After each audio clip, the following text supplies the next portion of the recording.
사람들은 보통 큰 곳이나 유명한 곳에서 역사적인 사건을 기대를 하지요. 특히 영향력이 있는 인물을 통하여서 큰 변화가 일어나기를 바라고 있습니다.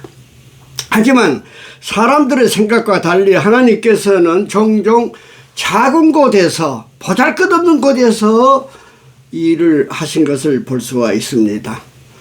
오늘 미가야 선지자 당시에 이스라엘 백성은 민족들이 멸망을 당했고 예루살렘 성과 성전이 함락되는 슬픔의 시간들을 경험을 하고 있었습니다. 희망을 찾아보기 힘든 채 깊은 좌절 속에 빠질 수밖에 없는 상황에 지금 놓여 있는 것입니다.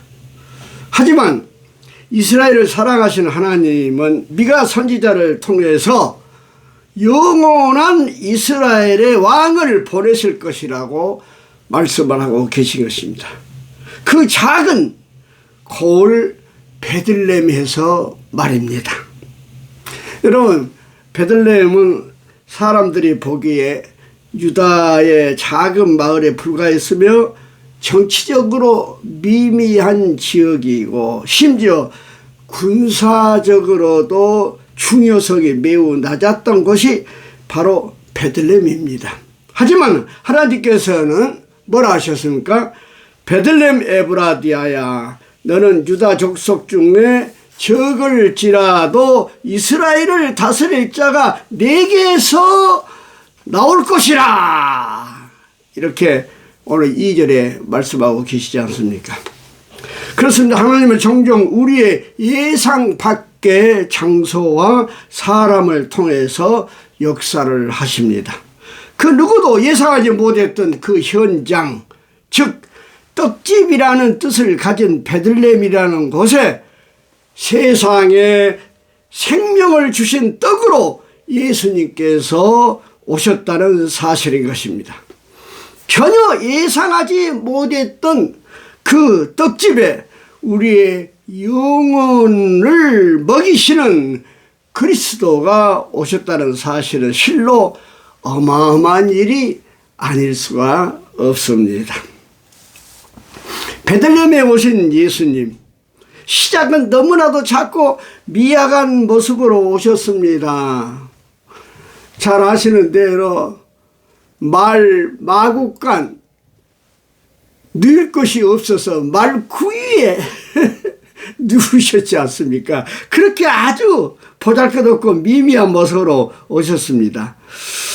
누가 보아도 힘없고 연약한 갈대처럼 오셨습니다. 헤롯이 영아들을 학살하려고 할 때에 에집트로 피난 갔는 그런 아주 연약한 모습 아닙니까?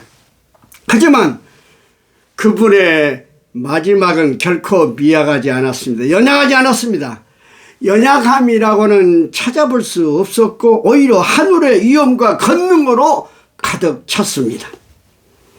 그 이유는 그분이 하나님의 능력과 그 이름의 위엄으로 다스리시고 인도하셨기 때문입니다.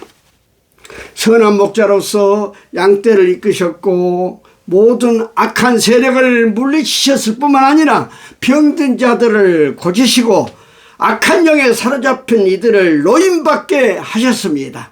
그런 분을 대적할 자는 그 어디에도 없었던 것입니다.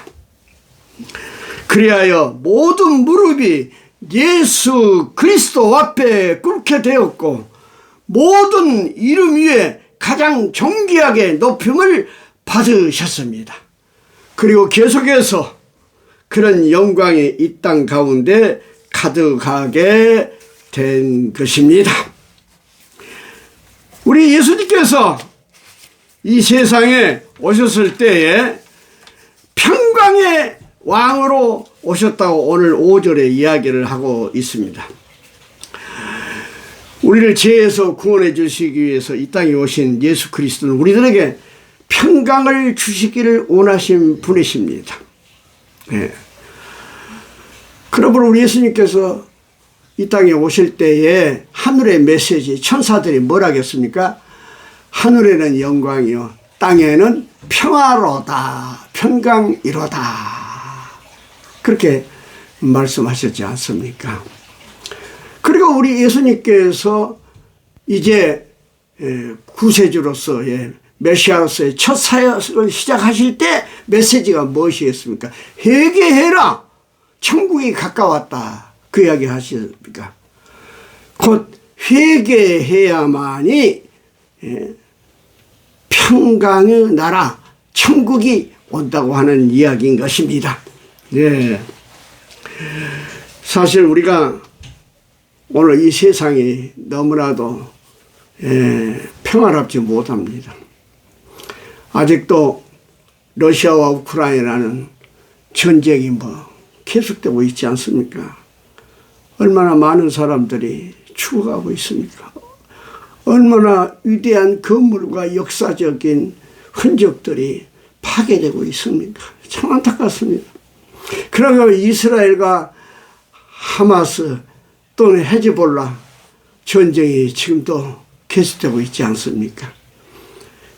참으로 3차 대전의 위험이 상존하고 있습니다. 그래서 불행과 혼란과 불화가 인간의 세계에서 그 도가 지금 점점 높아지고 있지 않습니까? 네? 평화, 네. 평화 영웅으로 오신 우리 예수님, 그 평화는 크게 두 가지로 이야기할 수 있습니다. 하나는 샬롬, 신약에서는 히란 말로 에이레네. 하나는 뭐냐면 팍스, 평화라는 평화가 있습니다. 그런데 샬롬 에이레네 평화는 우리들의 죄 문제를 해결하고 그래서 몸과 육과 영혼이 참으로 평화로운 거, 안심하고 참으로 행복하고 그 평화를 이야기합니다. 그 평화를 지금 예수님께서 주시러 오셨다는 이야기입니다. 샬롬 에이렌의 평화를. 그런데 세상의 평화는 뭐니까 팍스입니다. 팍스. 팍스는 그 평화란 것은 군사적인 힘으로 위협하고 정치적이거나 경제적인 힘으로 억압하고 두렵게 하여서 그 말이에요. 자기들의 어떤 나라를 평화롭게 만들고 애적으로도 침입받지 않고 평화롭게 만드는. 그래서 옛날에 팍스 로마라는 나라가 강한 군대를 가지고 팍스 로마를 천년 로마를 평화롭게 자기들이 지켰다고 이야기하지 않습니까? 오늘날은 어떠세요? 팍스 아메리카. 트럼프가 대통령이 됐습니다만은 트럼프 구호가 뭡니까? 퍼스트 아메리카. 오직 미국을 위하여서 자기 나라의 안정과 평화를 위해서 일하겠다는 겁니까? 또는 팍스 차이나. 지금도 뭡니까? 팍스 러시아라고 볼 수 있어요. 러시아의 평화 완전을 위해서 지금 나토의 위협이 될 수 있는 우크라이나를 침범한 거 아니겠습니까? 이런 팍스의 평화는 참으로 세상에서 참으로 말하는 평화인데 하나님은 우리에게 이런 팍스의 평화, 세상이 주지 못하는 평강을 주시는, 샬롬의 평강을 주시는 분이라는 이야기입니다. 그래서 요한복음 16장 33절에 요한은 이것을 너에게 이르는 것은 너희로 내 안에서 평안을 누리게 하려 함이다. 세상에서 너희가 환난을 당하나 담대하라. 내가 세상을 이기었노라. 너희로 내 안에서, 그리스도 안에서 평안을 누리게 하려 함이로다. 그래서 그리스도께서 세상을 이기셨다. 그러면 너희가 어떤 환난을 당하고 고통을 당해도 담대하라, 강하여라, 그렇게 말씀하고 있는 것을 볼 수가 있습니다. 여러분, 왜 이 세상에 평화가 오지를 않습니까? 이 물음에 대한 대답이 수도 없이 많이 있지만 종합적으로 표현한다면 인간의 마음속에 사회의 모든 구조 속에 깊이 숨어있는 죄악 때문에 그런 것입니다. 예? 개인과 사회의 문제에서부터 국가 간의 문제에 이르기까지 모든 불화의 원인은 죄라고 성경은 단언하고 있습니다. 샘이 있기에 강에 흐르는 것 같이 성경은 모든 문제의 근원은 인간의 죄에 있다고 말씀을 하고 계십니다. 예. 그러므로 진정한 평화는 무한하신 하나님과 산 교제에 들어간 인간의 마음만이 경험하는 영적인 현실인 것입니다. 곧 하나님과 인간이 평화한다는 뜻은 무엇입니까? 그것은 곧 하나님의 형상을 회복한다는 거다 아니겠습니까? 예. 인간이 하나님의 진실하심과 선하심과 의로우심에 부합되는 삶을 사는 것, 예. 그것이 바로 하나님의 형상을 회복하는 것입니다. 그러기 위해서는 자기의 이기주의적인 생활 철학을 뒤집어 엎는 일, 즉 나를 중심한 삶을 포기하는 것입니다. 이것을 가리켜서 우리는 회개라고 말합니다. 이 회개가 있을 때에 그 말입니다. 예, 진정한 평화가 옵니다. 그래서 아까 말씀드렸다시피 예수님이 이 세상에 오실 때 하늘의 영광 땅의 평화라 했고, 예, 평화의 왕으로 오셨다는 이야기고, 평화의 왕으로 오신 예수님께서 메시아의 사역을 하실 때 첫 번째 외치심이 뭡니까? 예, 회개하라. 천국이 가까웠다. 회개해야만이 그 말이에요. 평화의 나라가 온다고 하는 말씀인 것입니다.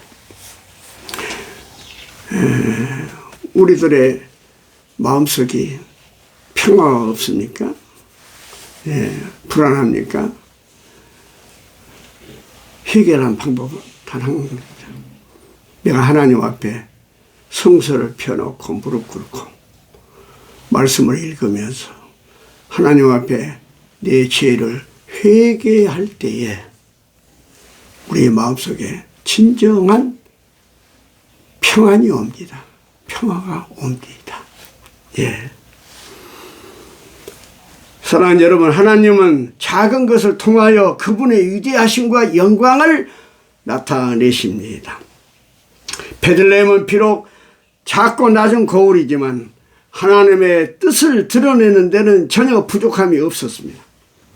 작은 공간은 전혀 문제가 되지 않습니다. 하나님께서 그곳에서 역사하시니 하나님의 지혜와 영광을 드러내는 위대한 장소가 된 것입니다.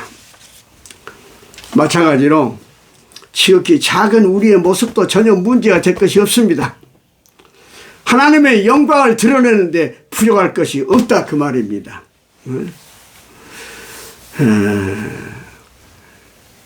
우리의 나약함이 하나님의 영광을 드러낼 수 있는 고귀한 통로가 될 수 있다는 사실을 믿으시기를 바랍니다. 제 자신도 그래요. 제가 어제 동지죽을 먹었으니까 한 살 더 먹었네요. 나이를 더 먹어가니까 굉장히 내 자신이 말이죠. 적어져요, 적어져. 그 말은 뭐니까 어디 가서인지 자신감을 잃어버린다는 이야기 아니겠습니까? 예. 떳떳하지 못한다는 이야기지 않겠습니까? 너무너무 적어져 버려요. 예. 그런데 오늘 이 말씀을 통해서 저는 큰 위로를 받고 용기를 얻은 것입니다. 예. 곧 우리의 나약함이 하나님의 영광을 드러낼 수 있는 고귀한 통로가 될 수 있다고 했지 않습니까?